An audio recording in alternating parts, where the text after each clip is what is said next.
Assalamu alaikum, my dear student. Students, I am Saifullah Bhatti, your chemistry teacher. Students, we are discussing a new chapter today. That is chapter number 12, class first year chemistry. जिसका नाम है nitrogen and sulphur. First of all my dear student, इस chapter का हम introduction discuss करेंगे. जो हमारा जो है फर्स्ट टॉपिक हो जाएगा वो इंट्रोडक्शन से रिलेटेड होगा. उसके बाद एक छोटा सा टॉपिक वो भी शॉर्ट क्वेश्चन से रिलेटेड है, वो है रिएक्टिविटी ऑफ नाइट्रोजन. इस चैप्टर के अंदर जो फर्स्ट हाफ है वो बेटा जी है नाइट्रोजन से रिलेटेड, और उसके बाद जो डिस्कशन होगी हमारी वो सल्फर से रिलेटेड होगी. तो जब हम ये टॉपिक डिस्कस करेंगे दोनों, इंट्रोडक्शन और रिएक्टिविटी, तो इंशाल्लाह हम ये सारे क्वेश्चन के आंसर समझने में कामयाब हो जाएंगे.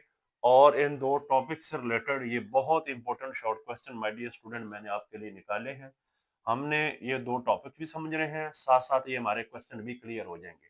ये दोनों जो शॉर्ट क्वेश्चन है ये बेटा हमारी एक्सरसाइज के शॉर्ट क्वेश्चन है. ये एक्सरसाइज से रिलेटेड शॉर्ट क्वेश्चन है. ये जो है ये आपके जो बुक के टॉपिक्स हैं उनकी थ्योरी के अंदर ये क्वेश्चन बन सकते हैं. जो पॉसिबल क्वेश्चन है वो हमने उनको साइड पे कर दिया ताकि हम ये अच्छे से कर पाए. दूसरी बात ये है कि ये जो दोनों टॉपिक्स है, एक तो इंट्रोडक्शन है, ये जस्ट एमसीक्यूज और शॉर्ट क्वेश्चन के लिहाज से इंपॉर्टेंट है, इसलिए ये चीजें समझनी है. First of all my dear student, जो चीज हमने समझनी है वो हम ये देखते हैं कि write down two physical properties of nitrogen. सबसे पहले हमें नाइट्रोजन के बारे में जानकारी होनी चाहिए. माय डियर स्टूडेंट, ये इस तरह का हमारे पास एक टेबुलर फॉर्म होती है जिसे हम पीरियोडिक टेबल कहते हैं. उस पीरियोडिक टेबल के अंदर है माय डियर स्टूडेंट यहाँ पे एक ग्रुप पाया जाता है जिसे 5A कहते हैं. उसका जो पहला एलिमेंट है ना वो हमारे पास नाइट्रोजन है. नाइट्रोजन है, उसके बाद फास्फोरस है, आर्सेनिक है, उसके बाद बिस्मथ है, एंटीमनी है और बिस्मथ है. ये एलिमेंट्स हैं. अब पहला एलिमेंट जो हमारे पास है ये नाइट्रोजन है. अब नाइट्रोजन के बारे में जो फिजिकल प्रॉपर्टीज हैं उनको हम देखते हैं. पहली तो बात ये है कि इसका जो एटॉमिक नंबर है बेटा वो 7 होता है, और एटॉमिक मास जो होता है वो हमारे पास 14 होता है. अब एक बात, दूसरी बात, ये जो नाइट्रोजन है हमारे पास बेटा ये गैस की फॉर्म में एग्जिस्ट करती है. पहली बात ये हम लिख सकते हैं गैस है. और ये कौन सी गैस है? ये हमारे पास जी कलरलेस गैस है, ओडोरलेस गैस है, मतलब इसकी कोई स्मेल भी नहीं होती. और ये टेस्टलेस है, मीन कि इसका कोई टेस्ट भी नहीं होता. और ये लीस्ट रिएक्टिव है, ये अनरिएक्टिव है, ये भी आप लिख सकते हैं. और उसके बाद अगर आप इसका मेल्टिंग पॉइंट की बात करें, हालांकि गैस है, गैसेस तो मेल्ट नहीं होते, लेकिन आप इसे लिक्विफाई करके ठंडा करके और इसको अगर आप सॉलिड फॉर्म में लेके आते हैं तो -210 डिग्री सेंटीग्रेड के ऊपर है ये वाली गैस मेल्ट हो जाएगी. उसके बाद अगर आप इसका बॉइलिंग पॉइंट की बात करें तो वो राउंड अबाउट 196 डिग्री सेंटीग्रेड है. इस टेम्परेचर के ऊपर है.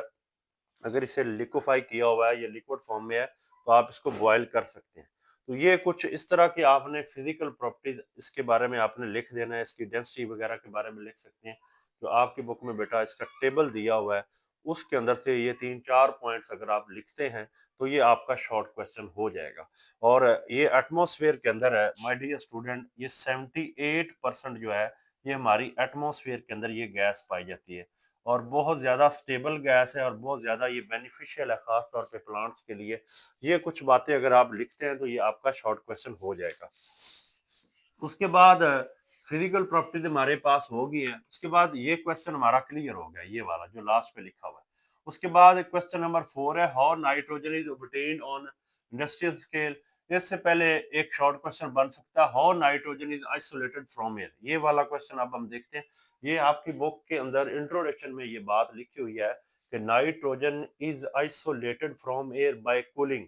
यानी कि ये हमारी एटमॉस्फेयर है. एटमॉस्फेयर के अंदर डिफरेंट गैसेस हैं. आपने उन गैसेस के सैंपल को ले लेना है और माय डियर स्टूडेंट उनको कूल करना है. जब आप कूल करेंगे एक टेम्परेचर आएगा जब वो gases my dear student liquefied हो जाएंगी, लिक्विड में कन्वर्ट हो जाएंगी. जब हमारे पास ये गैस है, गैसेस थी, यानी कि एयर को हमने लिक्विड फॉर्म में कन्वर्ट कर दिया उनका टेम्परेचर लो करके. माया हालत में कन्वर्ट कर दिया। उसके बाद माय डियर स्टूडेंट हम इनकी डिस्टिलेशन करेंगे, यानी कि इनको एक खास टेम्परेचर तक टेम्परेचर देंगे, वार्म करेंगे, तब जो है इसमें से डिफरेंट गैसेस जो है वो अलग हो सकती है। इसमें नाइट्रोजन भी है, इसमें ऑक्सीजन भी है, हमारे पास आर्गन वगैरह भी है, तो आप उन गैसेस से इसको अलग कर सकते हैं। नाइट्रोजन जो है ये ऑक्सीजन की निस्बत एक और टेम्परेचर के ऊपर जाके आइसोलेट होगी। इसका 196 है बॉइलिंग पॉइंट, यानी कि बॉइलिंग पॉइंट के लिहाज से हम गैसेस को अलग कर सकते हैं। और जो ऑक्सीजन है ये -186, यानी कि ये वेरी लो टेम्परेचर है, ये थोड़ा उससे हाई है। इसका मतलब ये कम टेम्परेचर देना पड़ेगा, तो नाइट्रोजन को हम अलग कर लेंगे। तो गैसेस को, एयर को कूल करके उसे लिक्विफाई करके उसके बाद उसकी डिस्टिलेशन की जाती है। उनके बॉइलिंग पॉइंट के लिहाज से हम नाइट्रोजन को उस सैंपल से, उस एयर के मिक्सचर से आइसोलेट कर सकते हैं। ये हमारे पास बेटा जी दो शॉर्ट क्वेश्चन हो गए हैं चैप्टर नंबर 12 का, ये जो हम टॉपिक डिस्कस कर रहे हैं। उसके बाद जो हमारे पास शॉर्ट क्वेश्चन आ जाता है 3 और 5 हो गया, 4 है how nitrogen is obtained on industrial scale. ये बात भी इंट्रोडक्शन के अंदर ही मेंशन हुई है माय डियर स्टूडेंट, ये चीज आपने करनी है। अब ये शॉर्ट क्वेश्चन जो है हमारे पास 4 वाला कि नाइट्रोजन को हम इंडस्ट्रियल लेवल पे कैसे तैयार कर सकते हैं। तो बेटा एक सैंपल है NH4NO2, इसका लेना है अमोनियम नाइट्राइट, इसका वाटर के अंदर सोल्यूशन बना लेना है, यानी कि हमारे पास ये इस तरह का इसका एक हमारे पास बेटा सॉल्यूशन होगा। और उस सॉल्यूशन को जब हम एक रीजनेबल टेम्परेचर पे हीट करेंगे, इतना ज्यादा हीट नहीं करना, थोड़ा स्लोली हीट करना है, क्योंकि ये रिएक्शन एक्सप्लोसिव भी हो सकता है। जब इसको हीट करेंगे बेटा, और ये जो साइन है ये हम हीट के लिए, टेम्परेचर के लिए यूज करते होते हैं। जब इसको हीट करेंगे तो नाइट्रोजन गैस मिलेगी और दो हमारे पास मॉलिक्यूल वाटर के मिलेंगे। तो आपने जस्ट ये रिएक्शन लिखना है और इसके बारे में थोड़ी सी थ्योरी लिख देनी है। आपने कहना है नाइट्रोजन इज obtained या gain on industrial scale by heating the aqueous solution of ammonium nitrite। तो आप ये लिखेंगे, साथ रिएक्शन लिखेंगे, तो ये हमारा शॉर्ट क्वेश्चन हो जाएगा। तो इससे आपको ये यानी कि बड़ा फायदा हो जाएगा कि आपके ये 2 नंबर क्लियर हो जाएंगे। उसके बाद जो बाकी नेक्स्ट इंट्रोडक्शन हमारा हो गया, उसके बाद जो टॉपिक शुरू हो जाता है वो है रिएक्टिविटी ऑफ नाइट्रोजन। तो रिएक्टिविटी ऑफ नाइट्रोजन के अंदर जो क्वेश्चन बन सकते हैं वो, ये आइसोलेटेड ऑफ एयर हो गया, ये क्वेश्चन सॉरी हमारा रिपीट हो गया माय डियर स्टूडेंट, यानी कि ये एक्सरसाइज में भी दिया हुआ है और वैसे टॉपिक में भी बन सकता है, इसलिए ये हमारे पास जो क्वेश्चन था ये रिपीट हो गया। तो बहरहाल हमारे पास सिर्फ और सिर्फ अब एक क्वेश्चन बचता है जिसको अभी हमने समझना है, वो है क्वेश्चन नंबर 2, बहुत ज्यादा इंपॉर्टेंट है। अब क्या है जी, पहली बात यह है कि जो हमारे पास बेटा नाइट्रोजन है, ये है बेटा जी लीस्ट रिएक्टिव। लीस्ट रिएक्टिव का मतलब ये कम रिएक्टिविटी शो करती, इतनी ज्यादा रिएक्शन नहीं करते, ये इनर्टनेस शो करती है। इनर्टनेस मतलब नॉर्मल कंडीशन के अंदर ये रिएक्शन नहीं करते। अब इसकी जो इनर्टनेस है, इसके पीछे क्या रीजन हो सकती है, क्या काज हो सकता है, क्या वजह हो सकती है, ये दरअसल हमने समझना है। ये हमारा एक शॉर्ट क्वेश्चन है, बहुत इंपॉर्टेंट। पहली बात, इसके अनरिएक्टिव होने की वजह यह है कि बेटा इसका स्मॉल साइज है, नाइट्रोजन के मॉलिक्यूल का स्मॉल साइज है। और इसके अंदर जो इलेक्ट्रॉनिक क्लाउड है, यानी कि जो इलेक्ट्रॉन है वो सिमेट्रिकल है, वो सिमेट्रिकल है, इस बात को भी हमने समझना है। उसके बाद इसके अंदर नॉन पोलर नेचर है, non polar nature of bonds, इसके जो बॉन्ड्स हैं नाइट्रोजन के बीच में वो नॉन पोलर है। ये चीजें अगर आप ये पॉइंट लिखते हैं तो ये आपके शॉर्ट क्वेश्चन का आंसर हो जाएगा।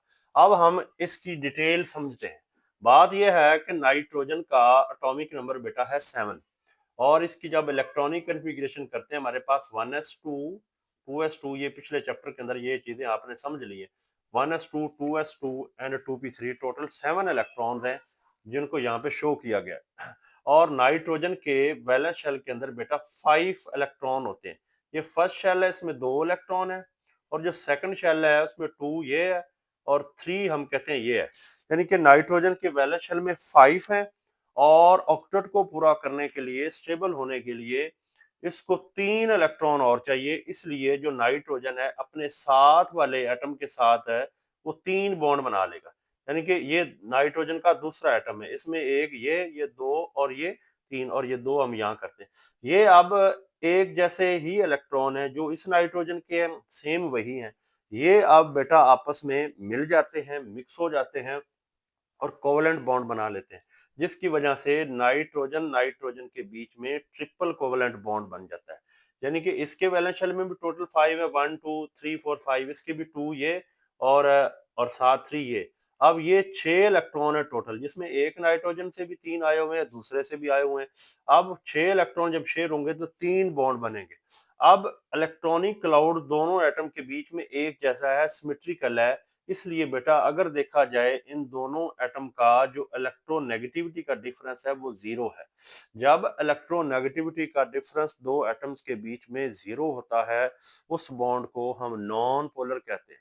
यानी कि जब एक जैसे एटम्स के बीच में पाया जाने वाला बॉन्ड है, कोवलेंट बॉन्ड है, वो नॉन पोलर है। जब नॉन पोलर है इसका मतलब इसके ऊपर कोई पोलैरिटी नहीं है, इसके बॉन्ड्स नॉन पोलैरिटी शो कर रहे हैं, कोई चार्ज शो नहीं कर रहे हैं, जिसकी वजह से इनके बीच का जो बॉन्ड है उसको ब्रेक करना बहुत मुश्किल है। और दूसरी बात यह है कि सिंगल बॉन्ड नहीं बल्कि 3 बॉन्ड है, और ट्रिपल बॉन्ड जो होता है वो काफी स्ट्रॉन्गर बॉन्ड होता है। स्मॉल साइज इनकी होने की वजह से बीच में इलेक्ट्रॉन डेंसिटी मैक्सिमम है, बॉन्ड काफी कॉम्प्लिकेटेड है। और दूसरी बात यह है कि सिमेट्रिकल है और नॉन पोलर है। जब ये सारी बातें लिखेंगे तो ये हमारे क्वेश्चन का आंसर हो जाएगा। और अगर इस बॉन्ड को ब्रेक करना है तो इसके लिए जो डेल्टा एच है, यानी कि इसकी बॉन्ड एनर्जी या बॉन्ड डिसोसिएशन एनर्जी, वो राउंड अबाउट 944 किलो जॉल पर मोल इतनी एनर्जी रिक्वायर्ड है। ये पॉजिटिव साइन शो कर रहा है कि ये एंडोथर्मिक है और नाइट्रोजन नाइट्रोजन बॉन्ड बहुत स्ट्रॉन्ग है, उसको तोड़ना काफी मुश्किल है। उसको जब कैलोरीमीटर से चेक किया गया, अगर 1 मोल हमारे पास नाइट्रोजन होता है तो अगर उसको आइसोलेट करना है, उसके एटम्स को अलग करना है, यानी कि उसकी जो एंथैल्पी ऑफ डिसोसिएशन है या एंथैल्पी ऑफ एटमाइजेशन है वो 944 किलो जॉल पर मोल, इतनी एनर्जी जो है वो बेटा जी रिक्वायर्ड होगी।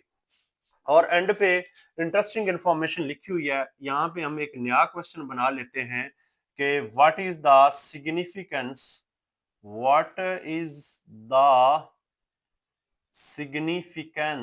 सिग्निफिकेंस जो इंटरेस्टिंग इंफॉर्मेशन लिखी हुई है बेटा आपकी बुक में, उसमें ये क्वेश्चन बन सकता है, what is the significance of nitrogen, कि नाइट्रोजन की क्या अहमियत है, नाइट्रोजन हमारे लिए क्या अहम है। तो वो जो पॉइंट्स हैं उनको आपने समझना है। उसमें पहली बात ये लिखी हुई है कि ये नाइट्रोजन हमारी एटमॉस्फेयर को बेटा डाइल्यूट करने में इसका रोल है। मीन कि ऑक्सीजन है और ऑक्सीजन के साथ मैक्सिमम अमाउंट में नाइट्रोजन है, जिसकी वजह से मैसिव फायर से अवॉइड किया जा सकता है।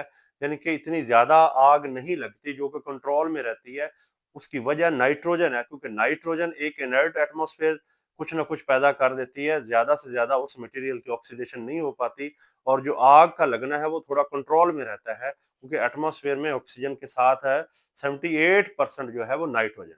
दूसरी बात यह है कि जब जो कंटेनर वगैरह होते हैं जो वाटर बॉडीज के थ्रू मतलब मूव करते हैं, जैसे शिपमेंट्स हैं समंदर के रास्ते, जो ऑयल्स वगैरह है, पेट्रोलियम मसनूआत है, जब उनकी वो ट्रांसपोर्ट की जाती हैं, यानी कि जब उनको इंपोर्ट करवाया जाता है, तो उनके अंदर वो जो स्किन के बॉक्सेस पड़े होते हैं जिनके अंदर वो सारा मटेरियल रखा जाता है, उनके बीच में नाइट्रोजन गैस को फिल किया जाता है एक इनर्ट एटमॉस्फेयर लाने के लिए, ताकि उस मटेरियल की ऑक्सीडेशन ना हो और उसको मॉइस्चर वगैरह से बचाया जा सकते हैं। इस तरह और भी कई जगह कई मटेरियल जिनके ऑक्सीडेशन से बचाना हो, तो इनर्ट एटमॉस्फेयर बेटा जी क्रिएट करने के लिए हम नाइट्रोजन का इस्तेमाल करते हैं।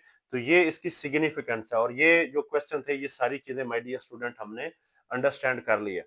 तो ये जो टॉपिक है हमारा इंट्रोडक्शन और रिएक्टिविटी से रिलेटेड, उसके अंदर जो भी पेपर पॉइंट ऑफ व्यू से मैक्सिमम चीजें बन सकती थी बेटा हमने वो डिस्कस कर ली हैं, इंट्रोडक्शन और रिएक्टिविटी से रिलेटेड। ये था आज का हमारा लेक्चर, चैप्टर नंबर 12 का, that is lecture number 1। I am very hopeful बेटा जी कि आपकी ये चीजें क्लियर हुई होंगी। Thank you so much.